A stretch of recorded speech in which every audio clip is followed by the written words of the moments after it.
आपणमाने समस्तଙ୍କୁ रज पर्वर हार्दिक शुभेच्छा एवं शुभकामना।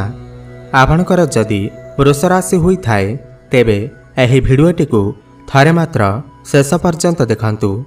वृष राशिर व्यक्तिविशेष मानकर जीवन एही रज संक्रांति ठारू बदलिबाकु जाउअछि। एमानकर जीवन रे चलिथिबा समस्त दुख कष्ट एवं समस्यार अंत हेबाकु जाउअछि एवं पुणी थरे एमानकर जीवन रे खुशी फेरिबाकु जाउअछि। कारण ग्रह नक्षत्र मानकर चलन रे गोटे बहुत बड़ परिवर्तन हेबाकु जाउअछि। बुध शुक्र एवं सूर्यंकर राशि परिवर्तन हेबाकु जाउअछि, जहा द्वारा आपणकर जीवन रे किछि बड़ हेबाकु जाउअछि। आपणकर जीवन रे चलिथिबा समस्त दुख कष्टर अंत हेबाकु जाउअछि। पुनर्बार आपणकर जीवन रे खुशी फेरिबाकु जाउअछि। तेबे आसंतु जानिबा आपणकर जीवन रे कौन सबु बड़ परिवर्तन हेबाकु जाउअछि। एहा पूर्वरु जदि आपणकर वृष राशि होइथाए एवं आपण भी ईश्वरंकु सच्चा हृदय रे भक्ति करुथांती, विश्वास करुथांती, तेबे एही भिडियोटिकु लाइक करी कमेंट बॉक्स रे जय जगन्नाथ जय मां लक्ष्मी अवश्य लिखि दियंतु। एवं भिडियोटीर मध्य भाग रे आपनकु गोटिए प्रश्न पचरा जिवो। जदि आपण सही प्रश्नर सठिक उत्तर देई दियंती तेबे आपनकु श्रेष्ठ दर्शक भावरे विवेचना करा जिवो। देखंतु पूर्वरु आपनकर स्वास्थ्य खराब रहुथिला, धन जनित समस्या देखा देउथिला, आपण ऋण नेइथिले किंतु ऋण सुझी पारु नथिले, ऋणर भार आपनकर ऊपर बढ़ी जाइथिला, गृह परिवार रे खुशीर वातावरण नथिला, शिक्षा क्षेत्र रे समस्या देखा देउथिला, आपनकर अननेसेसरी खर्च हेउथिला, समाज रे आपनकर मान सम्मान नथिला, आपनकु चाकरी प्राप्ति होई पारु नथिला, संतान संतति पाई चिंतित थिले, व्यापार वाणिज्य रे लॉस हेउथिला, उन्नति करि पारु नथिले। तेबे एही भली जाहा भी समस्या आपनकर जीवन रे चालुथिला ताहा एबे दूर हेबाकु जाउअछि। आपनकर जीवन रे पुणी थरे खुशी फेरिबाकु जाउअछि। आपनकर जीवन रे नूतन सूर्य उदय हेबाकु जाउअछि। देखंतु 12 जून को शुक्रंकर राशि परिवर्तन हेउअछि। शुक्र जे कि धनर कारक ग्रह, शुक्र ग्रह को मां लक्ष्मी को स्वरूप माना जाइथाए। शुक्र आपणकर लग्न भावरे थिले माने आपणकर प्रथम भावरे थिले, भल स्थिति रे थिले एवं वर्तमान शुक्र आपणकर द्वितीय भाव को चलन करिवे, आपणकर धन भाव को चलन करिवे। तेणु आपणकर एही समय रे धन बढ़िबो। जदि आपणकर जीवन रे धन आसीबा बंद होई जाइथिला तेबे एही रज संक्रांति ठारू पुणी थरे धन आसीबा आरंभ होई जिवो।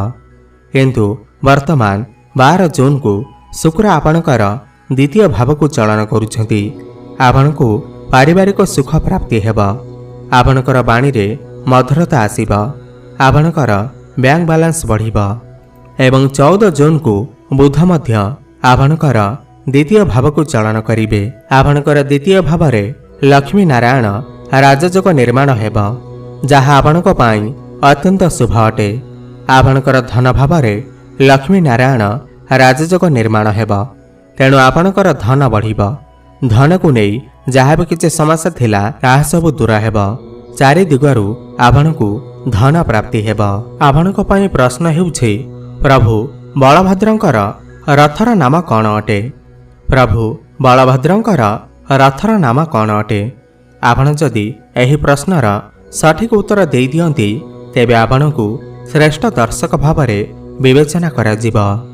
देखंतु बुध एवं शुक्र आपणकर द्वितीय भावरे लक्ष्मी नारायण राजयोग बनौछंती, जहा फଳରେ आपणकर धन वृद्धि हेबो। आपणकर जदि पूर्वरु धन संचय होई पारु नथिला, धन खर्च हेउ जाउथिला, तेबे आपणकर एबे धन संचय हेबा आरंभ होई जिवो। आपणकर बैंक बैलेंस बढ़िबो।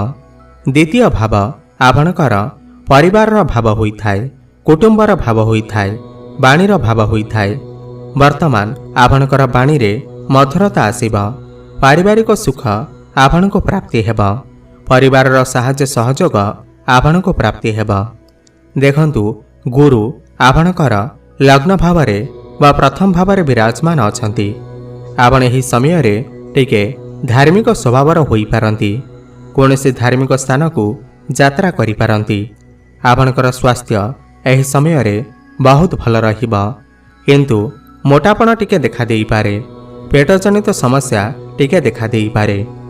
ଗୁରୁ ଆପଣଙ୍କର ପଞ୍ଚମ ଭାବକୁ ଦେଖୁଛନ୍ତି, ଯାହାଫଳରେ ଯେଉଁମାନେ ପ୍ରେମ କ୍ଷେତ୍ରରେ ଅଛନ୍ତି ସେମାନଙ୍କୁ ବହୁତ ସଫଳତା ପ୍ରାପ୍ତି ହେବ। ଆପଣଙ୍କ ଦୁଇ ଜଣଙ୍କ ମଧ୍ୟରେ ମଧୁର ସମ୍ପର୍କ ସ୍ଥାପନ ହେବ। ଭଲ ପାଇବା ବଢ଼ିବ।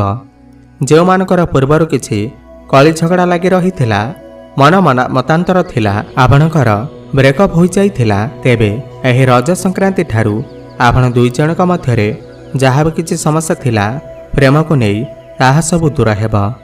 ଆପଣଙ୍କର ପ୍ରେମ ବିବାହର ରୂପ ନେଇପାରେ ଏବଂ ଯେଉଁମାନଙ୍କର ବ୍ରେକଅପ୍ ହୋଇଯାଇଥିଲା ସେମାନଙ୍କର ପ୍ୟାଚଅପ୍ ହେବାର ମଧ୍ୟ ସମ୍ଭାବନା ବନୁଅଛି। ଖାସ୍ କରି ବିଦ୍ୟା କ୍ଷେତ୍ରରେ ଥିବା ପିଲାମାନଙ୍କ ପାଇଁ ଏହି ସମୟ ବହୁତ ଶୁଭ ଅଟେ। ଆପଣ ଉଚ୍ଚଶିକ୍ଷା କରିପାରନ୍ତି। ଆପଣଙ୍କର ଜ୍ଞାନ ବଢ଼ିବ, ବୁଦ୍ଧି ବଢ଼ିବ। ବିଦ୍ୟା କ୍ଷେତ୍ରରେ ଆପଣ ଯଥେଷ୍ଟ ସଫଳତା ପ୍ରାପ୍ତି କରିବେ। ଏହି ରଜ ସଂକ୍ରାନ୍ତି ପରେ ଆପଣଙ୍କର ଯଦି କୌଣସି ଏକ୍ଜାମ ଅଛି, ତେବେ ଆପଣଙ୍କୁ ସେଥିରେ ସଫଳତା ଅବଶ୍ୟ ପ୍ରାପ୍ତି ହେବ। ଆପଣ ଉଚ୍ଚଶିକ୍ଷା କରିବା ପାଇଁ କୌଣସି ବାହାର ସ୍ଥାନକୁ ଯାତ୍ରା କରିପାରନ୍ତି। ତ ମୋଟାମୋଟି ଦେଖିବାକୁ ଗଲେ ବିଦ୍ୟା କ୍ଷେତ୍ର ଏବଂ ପ୍ରେମ ଜୀବନ ପାଇଁ ଏହି ରଜ ସଂକ୍ରାନ୍ତି ପରର ସମୟ ବହୁତ ଶୁଭ ଅଟେ।